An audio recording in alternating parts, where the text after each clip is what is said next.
إن الحمد لله نحمده ونستعينه ونستغفره ونعوذ بالله من شرور أنفسنا ومن سيئات أعمالنا من يهده الله فلا مضل له ومن يضلل فلا هادي له وأشهد أن لا إله إلا الله وحده لا شريك له وأشهد أن محمدا عبده ورسوله أما بعد فإن خير الحديث كتاب الله وخير الهدي هدي محمد صلى الله عليه وسلم وشر الأمور محدثاتها وكل محدثة بدعة وكل بدعة ضلالة وكل ضلالة في النار رب اشرح لي صدري ويسر لي أمري واحلل عقدة من لساني يفقهوا قولي رب أعوذ بك من همزات الشياطين وأعوذ بك رب أن يحضرون أعوذ بالله السميع العليم من الشيطان الرجيم يا أيها الذين آمنوا إنما الخمر والميسر والأنصاب والأزلام رجس من عمل الشيطان فاجتنبوه لعلكم تفلحون إنما يريد الشيطان أن يوقع بينكم العداوة والبغضاء في الخمر والميسر ويصدكم عن ذكر الله وعن الصلاة فهل أنتم منتهون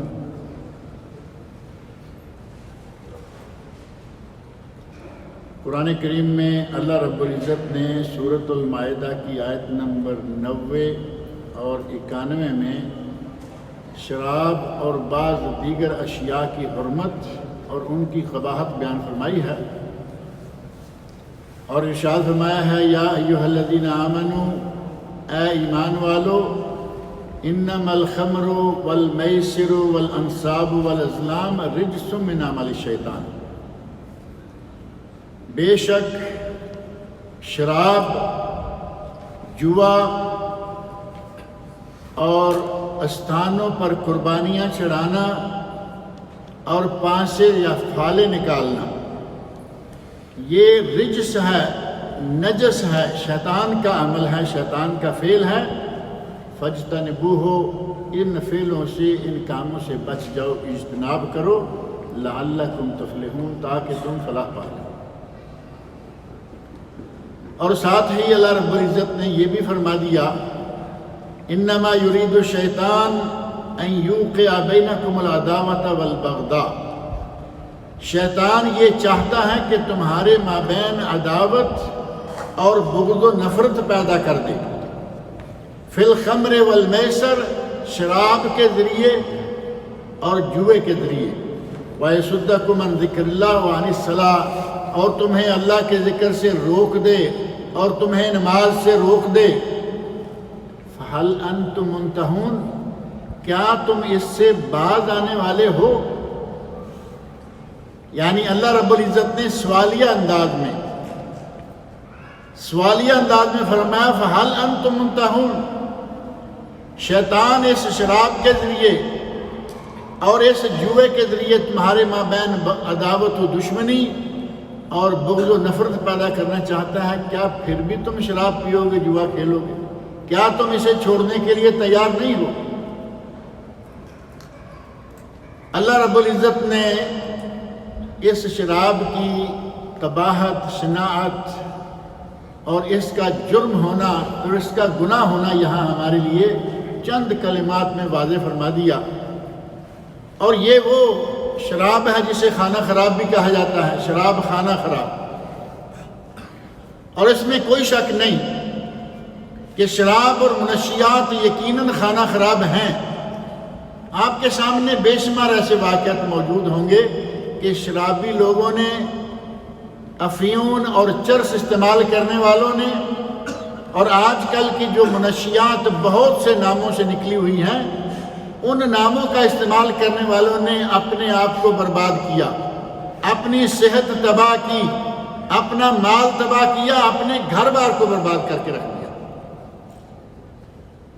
کئی ایسے کم نصیب لوگ موجود ہیں کہ وہ شراب پی کے جوا کھیلتے اور جوا کھیلنے کے دوران اپنے گھر کو بھی داؤ پہ لگا دیتے ہیں، اور ایسے واقعات سننے میں آتے ہیں کہ اپنی بیوی بچے تک داؤ پہ لگا دیتے ہیں۔ جو چیز کھانے سے، جو چیز پینے سے انسان اس حد تک گر جائے، آپ کو معلوم ہے کہ جب تک ہوش و حواس میں اچھی طرح بھاگنے دوڑنے کے لائق بچہ نہیں ہو جاتا، جانور بھی اپنے بچے کا بڑا خیال رکھتا ہے۔ اور کہاں اب ہماری صورتحال ایسی ہوتی جا رہی ہے کہ شراب کے نشے میں دھت، منشیات کا استعمال کر کے اپنے آپ کو بھی تباہ کر رہے ہیں، خاندان کو بھی تباہ کر رہے ہیں۔ اور یہ وہی کھانا خراب بھی ہے اور تمام بیماریوں کی جڑ بھی ہے۔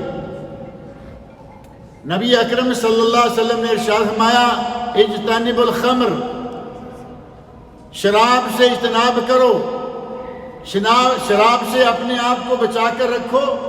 اور پھر ساتھ ہی فرمایا کہ یہ شراب جو ہے ام الخبائث، تمام بیماریوں کی جڑ ہے۔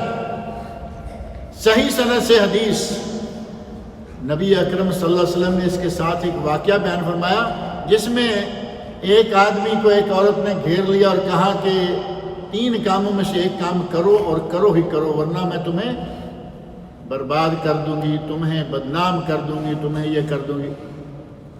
3 کام کیا تھے؟ کہا گیا کہ یا اس بچے کو قتل کرو، یا میرے ساتھ زنا کرو، اور یا شراب۔ اس آدمی نے سوچا کہ قتل، ایک جان کا قتل کرنا، اتنا بڑا میں گناہ کروں گا۔ دوسری باری آئی، سوچا کہ میں زنا کروں، بہت بڑا گناہ ہے۔ اپنے دل میں خیال کیا کہ ان تینوں میں سے چھوٹا گناہ ہے شراب پینا، میں شراب پی لیتا ہوں۔ شراب پی، اور شراب پینے کے بعد شراب کے نتیجے میں اس نے زنا بھی کیا اور بچے کو قتل بھی کر دیا۔ نبی صلی اللہ علیہ وسلم نے یہ واقعہ بیان کر کے فرمایا کہ یہ شراب ام الخبائث، تمام برائیوں کی، تمام گناہوں کی جڑ۔ ایک شراب پینے کے نتیجے میں سارے کام کر گیا، نہیں کر گیا۔ اور یہ بھی ضروری نہیں ہے کہ کوئی آدمی شراب بہت زیادہ پیے تبھی گناہگار ہوگا، بلکہ شراب کا قطرہ بھی حرام اور گناہ ہے۔ نبی صلی اللہ علیہ وسلم ارشاد فرماتے ہیں، ما اسکر کثیرہ فقلیلہ حرام۔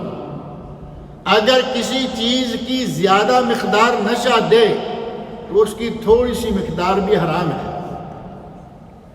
جو کہتے ہیں نا کہ کبھی میں تھک جاتا ہوں تو تھوڑی سی پی لیتا ہوں، تھوڑی پیو زیادہ پیو، یہ حرام ہے، ہر حال میں حرام ہے۔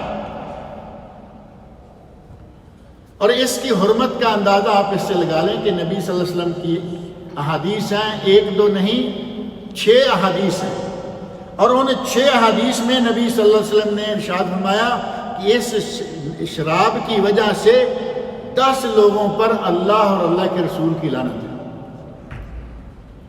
1 2 نہیں 10 لوگوں پر، اور ان 10 لوگوں میں سے کون کون سے ہیں؟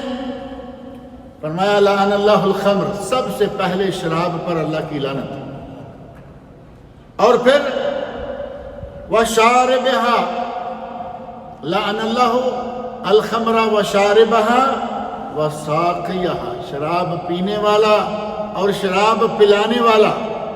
ساقی تو مشہور لفظ ہے نا، ساقی، ہمارے نبی اکرم صلی اللہ علیہ وسلم ہوں گے ساقی کوثر، اور یہاں جو مجلسوں میں شراب پلانے والے، شراب سرو کرنے والے ہیں، ان کو کہا جاتا ہے ساقی۔ ساقی پر لعنت، اس شراب کو بیچنے والے پر لعنت۔ کچھ لوگوں کا کاروبار ہے، شراب کے ذریعے وہ دولت کماتے ہیں، شراب بیچنے والے پر لعنت، شراب خریدنے والے پر لعنت، شراب نکالنے والے پر لعنت، اور جو شراب نکالتا ہے، تیار کرتا ہے۔ نکالنے والے سے مراد فیکٹریوں میں یا کسی بھی طریقے سے۔ وحاملہا، شراب کو ایک جگہ سے اٹھا کر دوسری جگہ لے جانے والے پر بھی لعنت۔ اب شراب کو ایک جگہ سے اٹھا کر دوسری جگہ لانے والا، وہ پینے کا کوئی ارادہ نہیں رکھتا، لیکن اسے معلوم ہے کہ یہ کارٹون شراب کے ہیں اور میں یہاں سے وہاں لے کے جاؤں گا تو مجھے اچھا بھلا پیسہ مل جائے گا صرف پہنچانے کا، اور رسک بھی جان بوجھ کر لیتے ہیں۔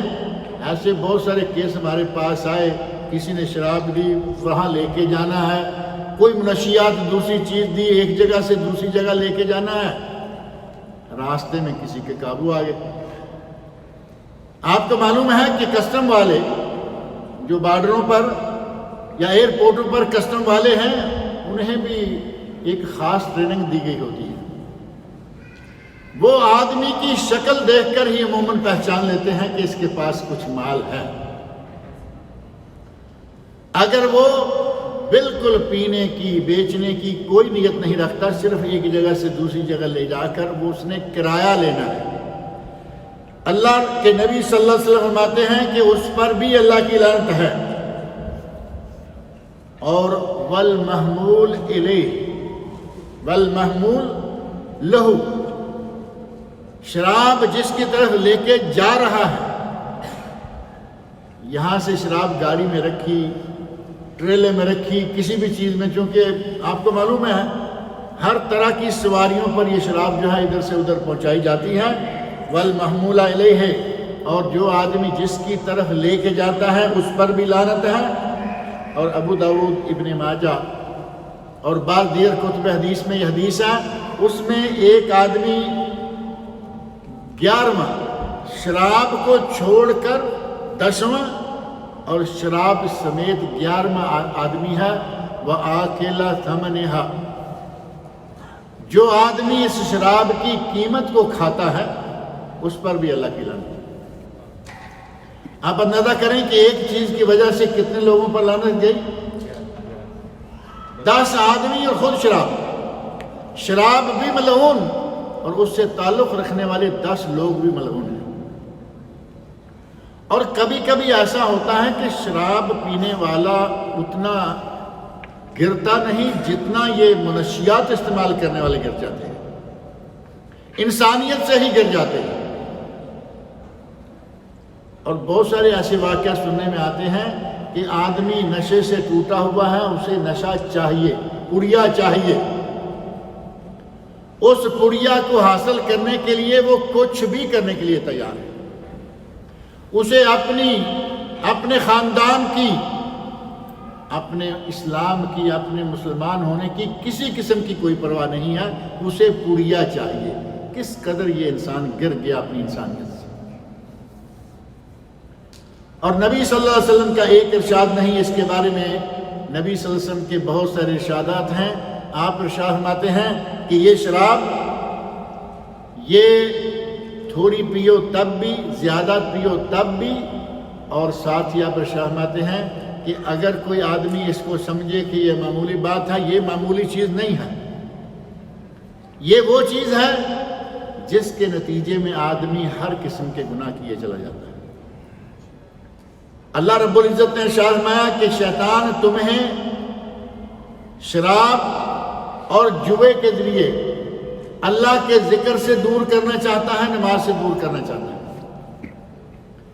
شرابی آدمی نماز پڑھے گا؟ شرابی آدمی کا نماز سے کیا کام ہے؟ اور اگر پڑھے گا بھی تو اس کی نماز قبول ہوگی؟ نبی اکرم صلی اللہ علیہ وسلم ایک حدیث میں ارشاد فرماتے ہیں کہ اگر کوئی آدمی شراب پیتا ہے، اللہ رب العزت اس کی 40 دن نماز قبول نہیں کرتا۔ شرابی آدمی کی 40 دن نماز قبول نہیں ہوتی، آپ اندازہ کریں۔ اور شراب پینے کا، منشیات استعمال کرنے کا آغاز کیسے ہوتا ہے؟ عموماً جیسے لوگ سگریٹ پینے والے کے پاس بیٹھ گئے، اس نے کہا یار کش تو لگا کے دیکھو، ایک کش تو لگا کے دیکھو کیا ہو جائے گا۔ ایک کش، ایک دن ایک کش لوایا، دوسرے دن 2-4 لگوا دیے، آہستہ آہستہ اس کو تمباکو نوشی کا عادی کر دیا۔ اور تمباکو نوشی آغاز ہے، اس کے بعد یہی آدمی بڑھتے بڑھتے شراب نوشی، دیگر منشیات، سب چیزوں کا عادی ہوا چلا جاتا ہے۔ اور ان بلاؤں میں، ان مصیبتوں میں مبتلا ہونے کی جو وجوہات ہیں، جو اسباب ہیں، ان میں سے خاص طور پر ضعف ایمان ہے۔ آدمی کا ایمان کمزور ہے، اسے پرواہ نہیں، ٹھیک ہے، گناہ ہے، ثواب ہے، سارے پی رہے ہیں۔ اور آج کل ہمارا میڈیا ہمیں اس لائن پہ بڑی زور شور سے لگا رہا ہے۔ ذرائع ابلاغ اور میڈیا، آپ دیکھتے ہیں میڈیا میں شراب کے لیے، بلکہ آپ نے جمعہ کے خطبہ میں سنا ہے 200 اکاؤنٹس ٹویٹر اور دیگر جو اکاؤنٹس ہیں، 200 اکاؤنٹس صرف یہ کام کر رہے ہیں کہ شراب اور منشیات بیچتے ہیں۔ ان کا دوسرا کام ہی کوئی نہیں۔ یہ بھی تو میڈیا ہی ہے نا۔ میڈیا نے باقاعدہ اپنے اکاؤنٹس کھول رکھے ہیں کہ شراب خریدو، شراب بیچو، کس کو کہاں چاہیے، کیسے چاہیے، اور ان منشیات کی کون کون سی چیز کہاں کہاں چاہیے، اس کے لیے وہ سارا سلسلہ انہوں نے کھول کے رکھا ہوا۔ اور یہی بس نہیں، یہیں پہ بس نہیں، بلکہ بیچنے خریدنے کے علاوہ اس وقت میڈیا میں اتنے لوگ اس پہ کام کر رہے ہیں کہ کھلے عام شراب پیتا دکھائیں گے، کھلے عام شراب پیتا دکھائیں گے۔ ایمان کا آدمی کمزور ہے، دیکھو یہ کتنے بڑے بڑے فرسٹ کلاس قسم کے پینٹیں کوٹیں پہنی ہوئی، ٹائیاں لگی ہوئی، 3 پیس شرابیں پی رہے ہیں، کچھ بھی نہیں ہوا۔ یقیناً وہ اس وقت ڈرامہ ہوگا، فلم ہوگی، کچھ بھی ہوگا، وہ شراب نہیں پلا رہا ہوگا، وہ ان کو کوئی جوس دے رہا ہے، کچھ بھی دے رہا ہے شراب کے نام سے، وہ پی کے تھوڑا سا جھوم جام کے لوگوں کو دکھا دیں گے، دیکھنے والا فریفتہ ہو رہا ہے، کچھ بھی نہیں ہوتا۔ اس انداز سے ہمارا میڈیا ہمیں اس طرف لگا رہا ہے، اور ہمارے ایمان کی کمزوری کا یہ حال ہے، ایمان کی کمزوری کا یہ حال ہے کہ ہم دیکھتے ہیں کچھ بھی نہیں ہوا، ہمیں بھی کچھ بھی نہیں ہوگا، آہستہ آہستہ سگریٹ نوشی، شراب نوشی، اور پھر یہ نوشی اور وہ نوشی، حتیٰ کہ اپنی انسانیت سے گر جائے۔ اور دوسری چیز جو ہمارے نوجوانوں کو، بچوں کو، اب بوڑھوں کو تو کہنا نہیں چاہیے کیونکہ وہ تو ٹرینڈ اس لائن پہ لگے ہوئے لوگ ہیں پرانے، نوجوانوں کو اور بچوں کو اس طرف کون سی چیز لگا رہی ہے؟ والدین کی ناقص تربیت۔ والدین میں سے بہت سے ایسے گھر ہیں کہ بیوی بھی کام کرتی ہے، شوہر بھی کام کرتا ہے، دونوں کام کرتے ہیں، اور دونوں میں سے گھر میں ان کا وجود بہت کم ہوتا ہے۔ بچے اپنی مرضی سے کچھ دیکھیں، ٹیلی ویژن دیکھیں، دوسری چیزیں دیکھیں، دیکھ کے وہ کیا سیکھیں گے؟ ماں باپ کو پرواہ نہیں، پیسہ چاہیے، بس پیسہ اکٹھا کرنا ہے۔ کام کرنا منع نہیں، لیکن اپنی اولاد کو وقت دینا بھی ضروری ہے۔ اب تربیت کا وقت دفتروں میں گزار دیا، تربیت کا وقت جو ہے وہ اپنے بزنس میں گزار دیا، بچے بگڑتے چلے جاتے ہیں۔ ایک طرف سے یہ تربیت کی کمزوری کہ بچوں کو وقت نہیں دیا جاتا، دوسرا ان کی اسلامی خطوط پر تربیت نہیں کی جاتی کہ اسلام کیا ہے، ہمیں اسلام کیا سکھلاتا ہے، کن چیزوں سے اسلام ہمیں روکتا ہے۔ آپ کو بہت سارے لوگ ایسے ملیں گے اپنے بچوں کو نماز تک کے لیے کچھ نہیں کہتے، پڑھے تو ٹھیک ہے، نہ پڑھے، بلکہ آج تک تو لوگ کہتے ہیں یہ جی پرسنل کام ہے، ہر کسی کا اپنا کام ہے، کوئی پڑھے نہ پڑھے۔ اب جب آپ اپنی اولاد کے لیے اس کو پرسنل کام کر کے چھوڑیں گے، اسے اور کون سکھلائے گا؟ اور ان لوگوں میں سے اکثر ایسے بھی ہوتے ہیں کہ جو خود بھی بے نماز ہیں، خود بے نماز ہیں۔ اب جن کے والدین بے نماز ہوں گے، بچے تو بے نماز ہوں گے ہی یقیناً، انہیں معلوم ہے نہ بابا پڑھتا ہے نہ ماما پڑھتی ہے، کوئی بھی نہیں پڑھتا، ہم کیوں پڑھیں گے؟ اپنی اولاد کے لیے بہترین نمونہ بنیے، نمازیں پڑھنے والے بنیے، اور بچے والدین کو دیکھتے ہیں ابا حضور تمباکو نوشی کرتے ہیں، سگریٹ سگار اور یہ وہ پیتے ہیں، تو بچے بھی آہستہ آہستہ سامنے نہیں پئیں گے، باہر جا کے پئیں گے، آہستہ آہستہ سامنے بھی پینے لگیں گے۔ اپنے والدین سے بچے تربیت حاصل کرتے ہیں، اور سب سے پہلی تربیت گاہ ماں کی گود ہوتی ہے۔ ماں کی گود ہے، باپ کی تربیت ہے، سکول اور مدرسوں کی باری تو بعد میں آتی ہے۔ اگر بچوں کی صحیح تربیت نہ کریں گے تو وہ نوجوان سامنے آئیں گے جو شرابیں پینے والے، ہر غلط کام کرنے والے ہوں گے، اور اسی طرح بری صحبت بھی اس طرف لے جاتی ہے۔ آپ نے کبھی اپنے بچوں کے دوستوں کو چیک نہیں کیا کہ ہمارے بچے کن کن کے پاس رات کو جاتے ہیں، رات بھر باہر رہتے ہیں؟ آپ کے علم میں نہیں ہے، بچے ہیں ہمارے، سمجھدار ہیں، بچہ ہمارا لائق ہے، میچور ہے، وہ معلوم نہیں کن کن دوستوں کے پاس جا کے بیٹھ کے ساری رات آتا ہے، اور جب واپس آتا ہے تو والدین سوئے ہوئے ہیں، وہ آیا اور آ کے سو گیا۔ بچہ اٹھتا ہے، والدین دفتر جا چکے ہیں، اٹھا وہ جو چاہے جیسے چاہے اٹھ گیا۔ بری صحبت جو ہے وہ بھی بچوں کو اس طرف لگانے میں بہت رول ادا کرتی ہے، اور یہ تو مشہور ہے نا، صحبت صالح ترا صالح کنت، نیک صحبت تمہیں نیک بنا دے گی، وصحبت طالح ترا طالح کنت، بری صحبت تمہیں برا بنا دے گی۔ سگریٹ پینے والے کے پاس بیٹھو گے، سگریٹ پینا شروع کر دو گے، شرابیوں کے پاس شراب شروع کر دو گے، زانیوں بدکاروں کے پاس بیٹھنا شروع کریں گے تو اسی طرح کی لائن بن جائے گی۔ ایک کمزوری بہت بڑی ہماری یہ ہوتی ہے کہ ہم اپنے بچوں کی صحبت کن لوگوں کے ساتھ ہے، کن کے ساتھ ان کا اٹھنا بیٹھنا ہے، اس بات کی کوئی پرواہ نہیں کرتے، اور اس شراب کے یا ان منشیات کے جو نقصانات ہیں وہ بے شمار ہیں، 1 2 4 10 نہیں، ان کا اگر تذکرہ شروع کریں تو یقین مانیں کہ بات بڑی لمبی ہو جائے۔ سب سے پہلا کام، اسلام نے عقل کو اتنی اہمیت دی ہے کہ عقل کو سنبھال کر رکھنا فرض کرا دیا، اور کوئی ایسی چیز جو عقل کو زائل کر دے اس کا استعمال جائز نہیں۔ ایک عام بدو آدمی سے پوچھا گیا کہ تمہارا شراب کے بارے میں کیا خیال ہے؟ اسے شراب معلوم نہیں۔ اس نے کہا وہ کیا ہوتی ہے؟ کہاں سے پیتے ہیں اور پھر اس کے بعد وہ بہک جاتے ہیں؟ اس نے کہا لعنت کرو اس چیز پر جس کے بعد آدمی اپنے ہوش و حواس میں نہ رہے۔ اسے کوئی تفصیلات معلوم نہیں، حلال حرام، یہ اس نے صرف یہ دیکھا کہ عقل زائل ہو جاتی ہے، آدمی بہک جاتا ہے۔ میں کہا لعنت کرو ایسی چیز پر جس کے بعد آدمی اپنے ہوش و حواس میں نہ رہے۔ سب سے پہلا نقصان اس شراب کا، منشیات کا، یہ ہے کہ آدمی کو ہوش و حواس سے دور لے جاتی ہے، ان وادیوں میں لے جاتی ہے جہاں اسے اپنا نہیں، اپنے بھائی بہنوں کا نہیں، ماں باپ کا نہیں، اپنی اولاد کا نہیں، بیوی بچوں کا، کسی کا کوئی ہوش نہیں رہتا۔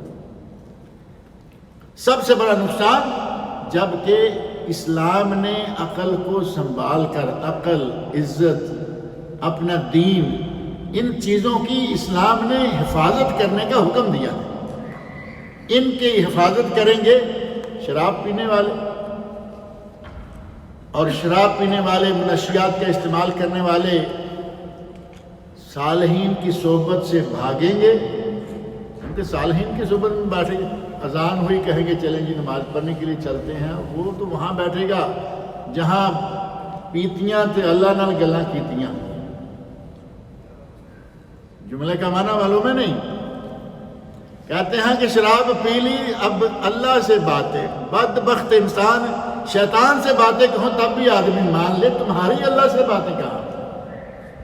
یعنی پی لی، ہوش و حواس ختم ہو گئے، اب یہ سمجھتا ہے کہ ہم ایک دوسرے ہی جہاں میں داخل ہو گئے، اور وقتی طور پر جو لذت حاصل ہوتی ہے اس کے نتیجہ میں یہ اپنا مستقبل برباد کر دیتے ہیں۔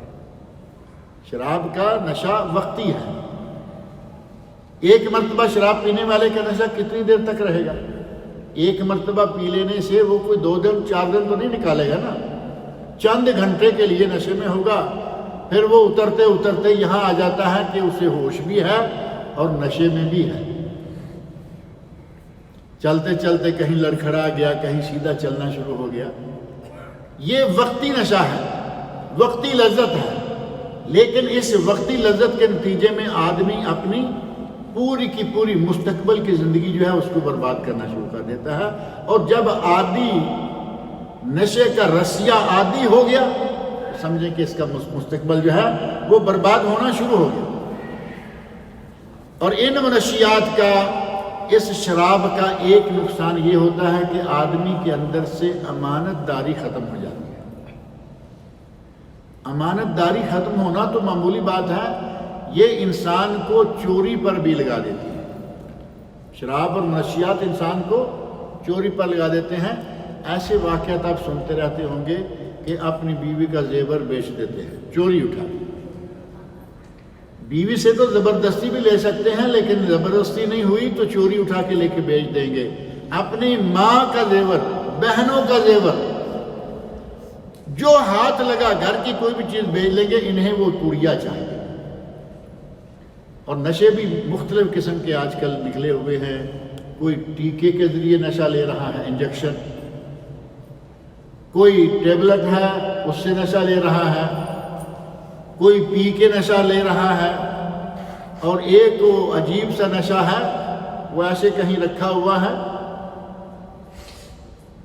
زور سے سونگا، نتنوں تک گیا، اور یہ آدمی اس نے بھی اللہ سے باتیں شروع کر دی۔ مختلف قسم کے نشے، اور سگریٹ میں استعمال کرنے والے نشے، سگریٹ کے اندر اس کو بھر کے وہ نشہ، یعنی مختلف قسم کے نشے ہیں۔ ان میں سے جو چیز، جس چیز کا کوئی عادی ہے، اس کو حاصل کرنے کے لیے یہ ماں کے زیور بیچے گا، بیوی کے زیور بیچے گا، بہنوں کے بیچے گا، اور بڑی عمر کا ہے تو اپنی بیٹیوں کے بھی بیچے گا۔ امانت داری کہاں رہی؟ یہ چور اور ڈاکو بھی ہو جائے گا، اور ان سب چیزوں پہ اسے کون سی چیز لگا رہی ہے؟ یہ نشہ، یہ مخدرات اور یہ منشیات،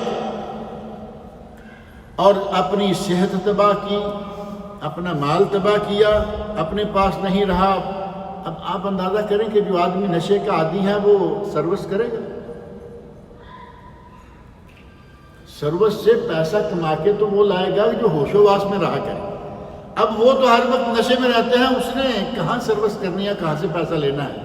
اب اس کے پیسہ حاصل کرنے کا ذریعہ صرف ایک ہے کہ وہ ادھر سے چوری کرے، ادھر سے چوری کرے، ماں کا زیور، بہن کا زیور، بیٹی کا زیور، چور بھی ہو جائے گا، امانت میں خیانت کرے گا، اور ہر طرح کی رذالت کو اختیار کرنے کا اس کے لیے دروازہ کھل جائے گا۔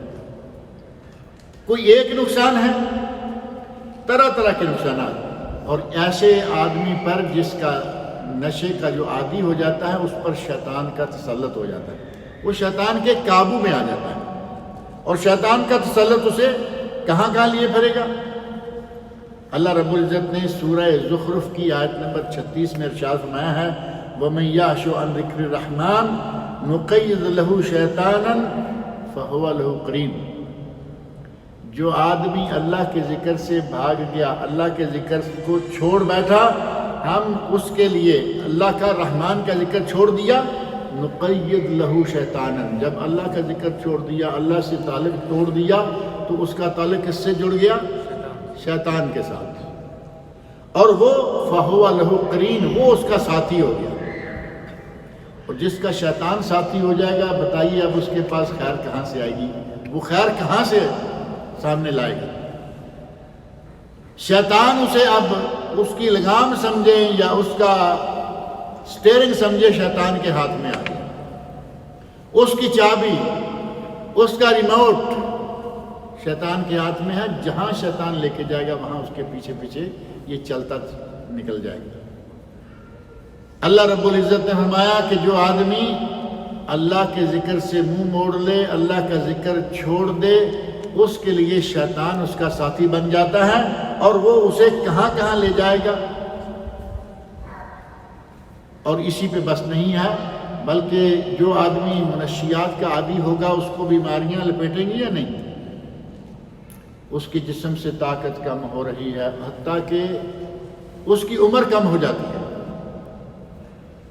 ایک نارمل آدمی جتنی زندگی گزار کے مرتا ہے، نبی صلی اللہ علیہ وسلم کا ارشاد تو معروف ہے نا اس سلسلہ میں، اعمار امتی بین 60 و 70، میری امت کی عمریں 60 اور 70 سال کے درمیان ہیں۔ یہ ہو گیا نارمل آدمی۔ اور شراب و منشیات کا عادی آپ کو 60 تو بڑی دور کی بات ہے، اگر اس نے اچھے وقت میں شراب شروع کرتی تو 30-40 سال اور یہ جا رہا، اپنی عمر بھی یہ کم کر لیتا ہے۔ اپنے ہاتھوں اپنی زندگی برباد کر لیتا ہے اسی شراب اور منشیات کے نشے میں آ کر۔ یہ کن کن چیزوں کو ضائع کرتا ہے، اور ساتھ ہی اس کی شخصیت سے معاشرے کا ہر فرد نفرت کرنا شروع کر دیتا ہے۔ اب ظاہر ہے کہ جو آدمی منشیات کا عادی ہے، اگر ابھی وہ کنوارا ہے، کوئی آدمی اسے رشتہ دینے کے لیے تیار ہوگا؟ سارے رشتہ داروں میں سے کوئی اسے رشتہ دار نہیں، خالہ، پھوپھی، چچا، تایا، ماموں، کوئی قریب نہیں آئے گا، اور دور والے تو پہلے ہی دور ہیں۔ اور صرف یہ نہیں کہ رشتہ جوڑنے کے لیے تیار نہیں، بلکہ اسے ہر آدمی نفرت کی نگاہ سے دیکھے گا کہ یہ نشئی آدمی، یہ فلاں آدمی، یہ نمکان آدمی۔ آدمیوں کی، اپنے عزیزوں رشتہ داروں کی نفرت یہ خود خرید لیتا ہے۔ غرض یہ کہ ان منشیات کے بہت سارے نقصانات ہیں، اللہ رب العزت نے اس کی قباحت و شناعت بیان فرمائی، اور نبی اکرم صلی اللہ علیہ وسلم نے اسے ام الخبائث قرار دیا کہ یہ تمام بیماریوں کی جڑ ہے۔ یہ عقل کے لیے مضر، صحت کے لیے مضر، خاندان کے لیے مضر، اور امن و امان کے لیے مضر۔ اب جب آدمی کے پاس پیسہ نہیں ہوگا، چوری کرے گا، گھر سے کچھ نہیں ملا تو پھر کہیں نہ کہیں سے تو کرے گا نا، اور چوری ڈاکے کا عادی ہو گیا تو امن و امان کا بھی یہ دشمن ساتھی ہونا شروع ہو گیا۔ دین کا نقصان، نمازیں نہیں پڑھیں گے، دین کے کاموں میں کوئی دلچسپی نہیں، بلکہ دیندار لوگوں کے یہ قریب پھٹنے کو تیار نہیں ہوتے۔ پتہ ہے کہ یہ اور کچھ نہیں میں کہے گا تو کم از کم لان تان تو کرے گا نا مجھے کہ یہ تم کیا کر رہے تھے۔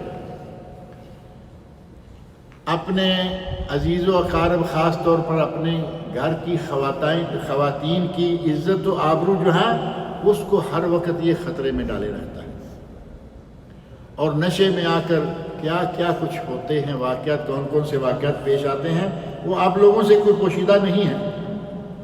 ایسے لوگوں کے خاندان ضائع ہو جاتے ہیں، خاندان برباد ہو جاتے ہیں، اور صرف اکیلا یہ اپنے آپ کو ہی تباہ نہیں کرتا، بلکہ قرآن کریم میں اللہ رب العزت نے سورۃ الانفال کی آیت نمبر 25 میں ارشاد فرمایا ہے، وَاتَّقُوا فِتْنَةً لَا تُصِيبَنَّ الَّذِينَ ظَلَمُوا مِنْكُمْ خَاصَّةً، اس فتنے سے ڈرو جو صرف تمہیں ہی نہیں آ کے لپیٹے گا، بلکہ وہ تمہارے آس پاس کے لوگوں کو، تمہارے قرابت داروں کو بھی لے لے گا۔ وَاعْلَمُوا أَنَّ اللَّهَ شَدِيدُ الْعِقَابِ، اور یہ جان لو کہ اللہ انتہائی سخت پکڑ والا، عقاب والا۔ اس کی بیماری، اس کی یہ وبا جو اس کو نشے میں لگائے ہوئے ہے، اس کا نقصان صرف اسے ہی نہیں ہوگا، بلکہ اس سے جتنے بھی متعلقہ لوگ ہیں ان سب کو اس کے نقصان کا حصہ کچھ نہ کچھ ملتا رہے گا۔ یہی وجہ ہے کہ صحیح احادیث میں اللہ رب العزت کے نبی صلی اللہ علیہ وسلم نے، اور خود قرآن کریم میں اللہ رب العزت نے منشیات کی صرف شراب نہیں بلکہ ہر وہ چیز، کل مسکر حرام۔ یہاں ایک بات یہ بھی ذہن میں رکھ لیں کہ بات سمجھتے ہیں کہ نہیں جی اگر وہ انگور اور یہ وہ کی شراب ہو تب ہی حرام ہے، بلکہ بعض فقہی مسائل میں بعض مولانا حضرات نے بھی یہ کہہ دیا کہ انگور کی شراب ہے تو حرام ہے، اور باقی کچھ بھی ہے تو کچھ نہیں۔ ان لوگوں کو یہ بات ذہن میں رکھنی چاہیے کہ تم اپنی عقل کو نبی صلی اللہ علیہ وسلم کے ارشاد کے سامنے کہاں کہاں لے کے جاؤ گے، کیا کیا کرو گے اپنی عقل سے۔ نبی صلی اللہ علیہ وسلم ارشاد فرماتے ہیں کل مسکر حرام، ہر چیز حرام ہے جو نشہ دے، وہ انگور سے بنے، وہ کھجور سے بنے، وہ یہ سے بنے، وہ گندم سے بنے، وہ جو سے بنے، جس چیز سے بھی بنے گی وہ حرام ہو جائے گی۔ کل مسکر حرام۔ اور ایک حدیث میں آتا ہے کل مفطر، صرف وہ نہیں جو بڑے نشے میں مبتلا کر دے، بلکہ جو اصل حالت سے آدمی کو پھیر دے، یا جس کے پیچھے آدمی پاگل ہو جائے۔ اور یہ کبھی کبھی تھوڑا غور کریں تو جو سگریٹ کے عادی ہوتے ہیں ان کو بھی ایسی حالت پیش آ جاتی ہے کہ سگریٹ نہیں مل رہا تو ادھر ادھر، حتیٰ کہ وہ کسی سے مانگنے سے بھی باز نہیں، کسی وجہ سے سگریٹ جیب میں نہیں ہے، ڈبیا ختم ہو گئی، پیکٹ ختم ہو گیا، ملنے کا کوئی چانس اور نظر نہیں آ رہا کہ کہاں سے لوں گا، وہ ساتھ والے سے اچھی بلی شخصیت ہے لیکن سگریٹ مانگتے ہوئے شرمائے گا نہیں، کیونکہ اسے اب جو نشہ تھا وہ ٹوٹا ہوا ہے۔ یہ ہے مفتر، یہ انسان کو پوری طرح پاگل نہیں کرتا لیکن اپنا اتنا عادی بنا لیتا ہے کہ اس کو چھوڑ کر بھی اس کا گزارا نہیں ہوتا۔ سگریٹ چھڑانے کے لیے گورنمنٹ نے باقاعدہ مرکز کھولے ہوئے ہیں، سعودی گورنمنٹ کے مرکز موجود ہیں۔ اگر کوئی سگریٹ چھوڑنا چاہتا ہے بہترین طریقے سے، رازدارانہ طریقے سے، یہ بھی نہیں کہ اس کا اعلان دیتے پھریں گے، اشتہار دیتے پھریں گے، بڑی عزت و آبرو کے ساتھ اس کا علاج کریں گے، سگریٹ چھوٹ جائے گی۔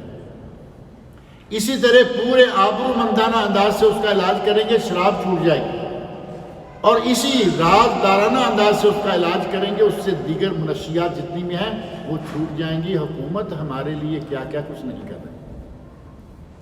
حکومت کی کوشش ہے کہ یہ جو عزو معطل ہے، معاشرے کا ایک بیکار قسم کا فرد ہے، یہ کارآمد ہو جائے، یہ منشیات کو چھوڑے اور معاشرے کے لیے ایک مفید شخص بن جائے۔ اس کے لیے ہسپتال کھلے ہیں، اس کے لیے مرکز سینٹر کھلے ہیں باقاعدہ، اور ان سینٹروں میں فری علاج ہو رہا ہے۔ اور اگر کوئی آدمی اس منشیات کے نتیجے میں پاگل پن کی حد تک پہنچ چکا ہے تو اس کے لیے بھی باقاعدہ طبی نفسیاتی اسپتال جو ہیں وہ کھلے ہوئے ہیں، اور یہ سارا کچھ جو ہے فری انتظام کیا گیا ہے۔ حکومت یہ چاہتی ہے کہ ہم اپنے ملک کے اندر رہنے والے چاہے کوئی، اور یہ بھی کوئی شرط نہیں ہے کہ وہ سعودی ہوگا تب ہے، سعودی ہو، پاکستانی ہو، ہندی ہو، بنگالی ہو، کوئی بھی ہو، وہ آپ کا باقاعدہ اسی طرح علاج کریں گے جس طرح کے سب کا کیا جاتا ہے، اور اس کے لیے باقاعدہ سینٹر موجود ہیں۔ آپ کو ایڈریس بھی میرا خیال ہے کئی لوگوں کو معلوم ہوں گے، دمام میں، خبر میں، ہر شہر میں یہ سینٹر موجود ہے۔ حکومت بھی یہ چاہتی ہے کہ آپ لوگ ایک اچھا فرد رہیں، معاشرے کا ایک مفید فرد بنے، ایک عزو معطل بیکار قسم کا فرد نہ رہیں۔ ہمیں چاہیے کہ اللہ اور اللہ کے رسول کے احکام کی تابعداری کرتے ہوئے ان چیزوں سے اپنے آپ کو بچا کے رکھیں، جس میں نہ اپنا فائدہ، نہ اپنی اولاد کا فائدہ، نہ اپنے خاندان کا فائدہ، نہ اپنے ملک و قوم کا فائدہ، بلکہ انگریزوں کی دیکھا دیکھی میں یہ کھاتے شروع ہوئے، اور اگر انگریزوں کے دیکھا نہیں تو سکھوں کی دیکھا دیکھی کیا لیتے ہیں، وہ کون سے مسلمان ہیں؟ سکھ بھی شراب کے بڑے رسیا ہوتے ہیں، سکھ پیتے ہیں، ان کو دیکھ کے مسلمان پی رہے ہیں، انگریز کافر عیسائی پیتے ہیں، ان کو دیکھ کے مسلمان پی رہے ہیں۔ ہم مسلمان ہیں، ہمیں اپنی آئیڈینٹی قائم رکھنا ہے، اور وہ قائم تب رہے گی کہ جب ہم ان چیزوں کو ساری کو چھوڑ کے رکھیں۔ اگر جیسے وہ کر رہے ہیں ویسے بھی ہم کرنا شروع کر دیں گے تو پھر کیسے؟ اور پھر توبہ کا دروازہ اللہ رب العزت نے کھولا رکھا ہے۔ کوئی یہ بھی نہ سمجھے کہ مجھے تو اتنے سال ہو گئے ہیں پیتے، اب کیا ہوگا۔ توبہ کا دروازہ کھلا ہے، اور نبی صلی اللہ علیہ وسلم کا ارشاد ہے التائب من الذنب کمن لا ذنب لہ، گناہ سے توبہ کرنے والا اگر حقیقی توبہ کر لے، توبہ نصوح کر لے، تو وہ ایسے ہو جاتا ہے جیسے اس نے گناہ کیا ہی نہیں، یعنی گناہ سے بالکل پاک۔ اور گناہ سے توبہ کا حقیقی کا لفظ جو ہے یا توبہ نصوح کا لفظ ہے وہ ہے کیا؟ اس میں کیا کرنا پڑے گا؟ سب سے پہلے نمبر پر یہ ہوگا کہ جو کام جو برائی کر رہے ہیں اس کو چھوڑ دیجیے، اور جو کر چکے ہیں اس پر اللہ کے سامنے ندامت کا اظہار کیجیے، اور تیسری چیز ہے کہ آئندہ نہ کرنے کا پکا ارادہ کیجیے۔ اور اگر وہ گناہ بندے اور بندے کے مابین ہے، یہ تین شرطیں ہیں جب گناہ اللہ اور بندے کے مابین ہے۔ اگر گناہ بندے اور بندے کے مابین ہے تو اس بندے سے جو مارا ہے، اس بندے کا جو چھینا ہے وہ واپس کر دیجئے، تب تو وہ قبول ہو۔ اب آدمی چوری کر لیتا ہے کسی کی، اور مسجد میں آ کے بیٹھ جاتا ہے، اگلے دن کہتا ہے کہ یا اللہ مجھے معاف کر، یا اللہ مجھ سے چوری ہوگی معاف کر۔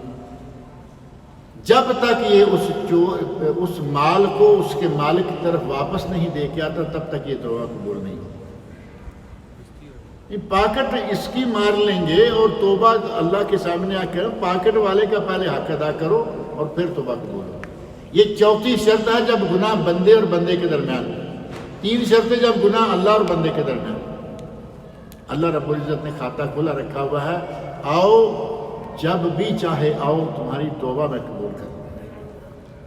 قرآن کریم میں اللہ رب العزت نے ارشاد فرمایا ہے کہ توبہ، اللہ رب العزت آدمی جب بھی توبہ کرے وہ اسی وقت توبہ قبول کر لیتا ہے۔ اور نبی اکرم صلی اللہ علیہ وسلم نے فرمایا توبہ کا دروازہ قیامت تک کھلا ہے۔ اب قیامت تک میں آپ زندہ رہیں گے یہ تو لگتا ہی نہیں نا ابھی فی الحال، ابھی تو عیسیٰ علیہ السلام نے آنا ہے، 40 سال گزاریں گے۔ ایک ہے قیامت تک کھلا ہے، اور ایک دوسرا لفظ ہے حدیث شریف میں کہ توبہ کا دروازہ کھلا ہے ما لم یغرغر، جب تک کہ آدمی کے گلے سے غرغرہ شروع نہ ہو جائے۔ غرغرہ تو معروف ہے نہیں، مرنے سے پہلے جو آدمی کے گلے سے آواز، جب ہوش و واس نہیں رہتا، اندر کا گوشت جو ہے وہ ڈھیلا پڑ جاتا ہے، سانس چل رہی ہے لیکن وہ گوشت جو ہے اس کی وجہ سے پھڑپھڑاہٹ سی پیدا ہو جاتی ہے، یہ ہے غرغرہ۔ اور ایک پنجابی کا شاعر ہے، اس نے غرغرہ کا ترجمہ بڑے عجیب انداز سے کیا ہے۔ وہ کہتا ہے تیری چلدی چلدی سائیکل نو پی جانی پھرڑ اولیا۔ پھرڑ یہ جو ٹائر ہے سائیکل کا، اس نے سائیکل سے مثال دی ہے۔ سائیکل کا ٹائر ہے، اس کی 2-3 تاریں ٹوٹ جائیں نا تو وہ تھوڑا سا گول نہیں رہتا، اب وہ چلتے ہوئے کچھ اس طرح کرے گا، کچھ آوازیں دے گا، وہ پنجابی میں کہہ رہا ہے پھرڑ، اور یہ غرغرہ ہی ہے۔ سائیکل چل رہی ہے برابر، اچانک ایک آدھ تار ٹوٹی، پھرڑ شروع ہو گئی۔ انسان اچھا بھلا چل رہا ہوتا ہے اور پھرڑ کا وقت آ گیا، غرغرہ شروع ہو گیا۔ نبی صلی اللہ علیہ وسلم فرماتے ہیں ما لم یغرغر، انسان کی توبہ قبول ہوتی رہتی ہے جب تک کہ غرغرہ کا وقت نہ آ جائے۔ اللہ رب العزت کتنا رحیم و کریم ہے کہ مرنے تک اس نے کہا توبہ کر لو، لیکن جب مرنے موت کو اپنے آنکھوں کے سامنے دیکھ لو تو پھر معاملہ ختم ہو جائے۔ اللہ رب العزت ہمیں، ہمارے وہ احباب جو اس مشکل میں پھنسے ہوئے ہیں، ان سب کو توبہ کی توفیق عطا فرمائے۔ جس گناہ میں، توبہ تو صرف شراب سے نہیں ہے، منشیات سے نہیں، توبہ تو ہر گناہ سے ہے نا۔ جو جس گناہ میں مبتلا ہے اللہ تعالیٰ اسے توبہ کی توفیق عطا فرمائے اور توبہ نصوح کی توفیق عطا فرمائے۔ ایک توبہ ہم کرتے ہیں اور روز کرتے رہتے ہیں، یا اللہ میری توبہ، چلتے ہوئے یا اللہ میری توبہ، اور چھری بھی اپنی بغل میں رکھتے ہیں، جہاں موقع ملا چھری بھی چلا دی۔ اس طرح کی توبہ نہیں، توبہ کریں، پکے دل سے توبہ کریں۔ اللہ رب العزت مجھے آپ سب لوگ کو نیک عمل کی توفیق عطا فرمائے۔ کسی نے لکھا ہے کہ ہماری ممانی قدسیہ زید گزشتہ دنوں بیماری کی وجہ سے انتقال کر گئی ہیں، دعا فرمائیے کہ اللہ رب العزت ان کی مغفرت فرمائے، بشری کوتاہیوں کو معاف کرے، اللہ تعالیٰ ان کو جنت الفردوس میں اعلیٰ مقام عطا فرمائے۔ یہ پیپر ہیں سوالات کا، اور ہمارے بھائی کا عبدالعزیز صاحب کا اصرار تھا کہ ہم یہ سوال خود پڑھ کے سنائیں گے، تو ہم نے یہ بات ان کی نہیں مانی معذرت کے ساتھ، کیونکہ اب ہر سوال جو سوال لائے گا وہ خود پڑھ کے سنائے گا، تو میرا خیال ہے کہ آپ کے لیے بھی اور ہمارے لیے بھی اور اس جگہ کے لیے بھی مناسب نہیں رہتا۔ میں کہوں نا کہ کسی نے سوال کرنا ہے تو اس کے سوال کو پڑھ کے سنا دے، بول کے سنا دے، الگ بات ہے، لیکن یہاں جو سسٹم چل رہا ہے وہ یہی ہے کہ سوال لکھ کے دیجئے، انشاءاللہ ہم سوال بھی پڑھیں گے، جواب بھی دیں گے جو ہمیں معلوم ہوگا۔ پہلا سوال ہے کہ اماں حوا کو پیدا فرمایا، حضرت آدم کی تنہائی کو ختم کرنے کے لیے دنیا میں نیک بیوی متاع احسن قرار پائی ہے۔ بچوں کے پیدا ہونے سے پہلے میاں بیوی ایک پلنگ پر ساتھ سوتے تھے، اب بچے ماں کے ساتھ سوتے ہیں، یہ تو کہاں کی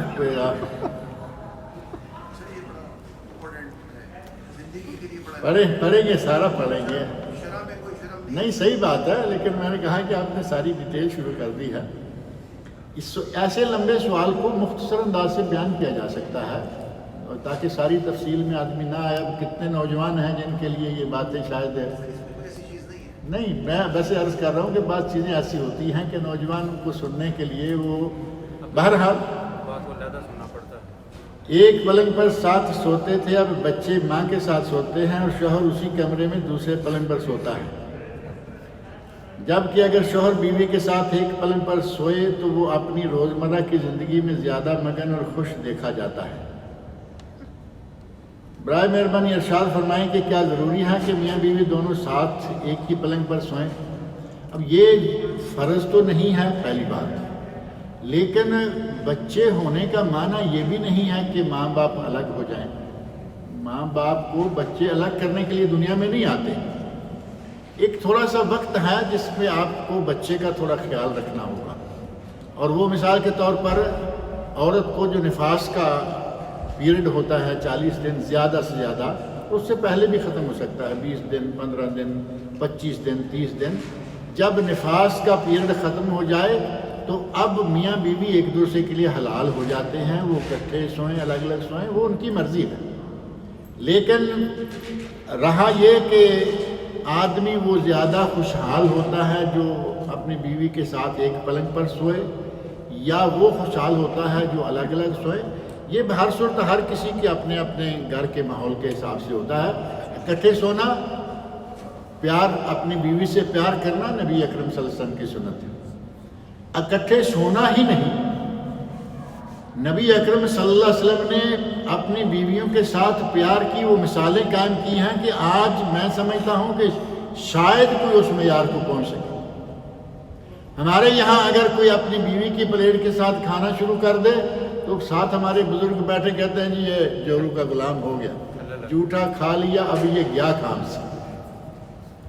نبی اکرم صلی اللہ علیہ وسلم اپنی بیویوں کے ساتھ اس انداز سے کھاتے پیتے تھے کہ حضرت عائشہ فرماتی ہیں ہم ایک برتن سے کھانا کھاتے، ایک بوٹی میں اٹھاتی، اس سے میں گوشت کچھ کھاتی، اور جہاں سے میں نے کھایا ہوتا وہیں سے رسول اللہ صلی اللہ علیہ وسلم بھی کھاتے۔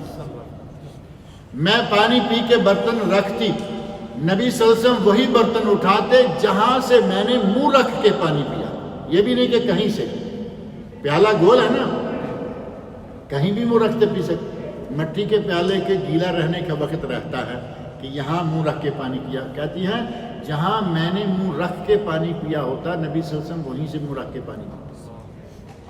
ہاں، ایک بستر پہ سونا تو دور کی بات ہے، نبی اکرم صلی اللہ علیہ وسلم نے ایسی مثالیں قائم کی ہیں کہ آج ہم قائم کرنا چاہیں تو ہمارے بزرگ نہیں کرنے دیتے۔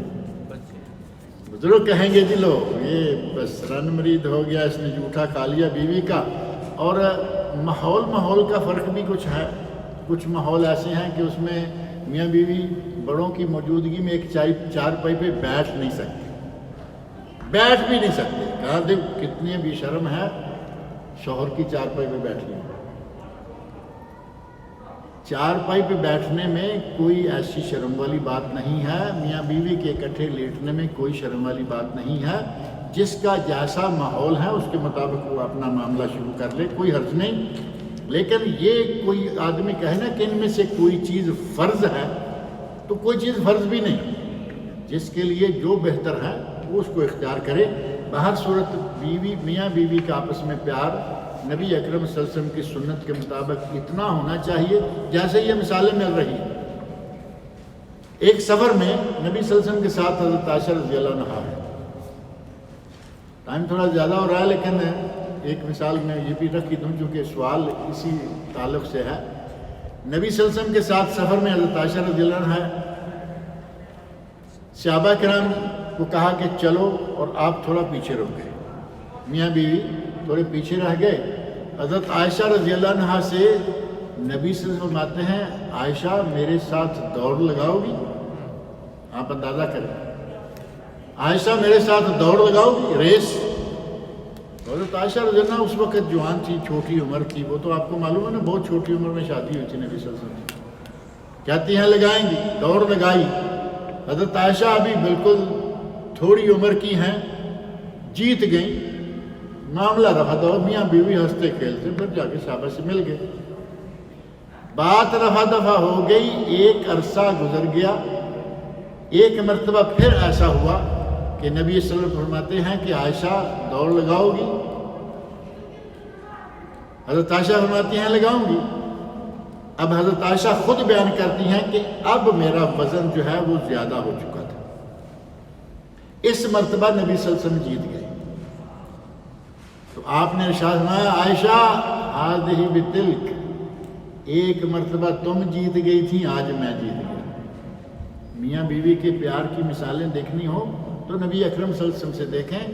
آپ بستر پہ سونے کی بات کر رہے ہیں، بستر میں ہو، جنگل میں ہو، کھانا ہو، پینا ہو، کچھ اس انداز کا کھانا پینا کریں کہ نبی اکرم صلی اللہ علیہ وسلم کی سنتیں بھی زندہ ہو جائیں۔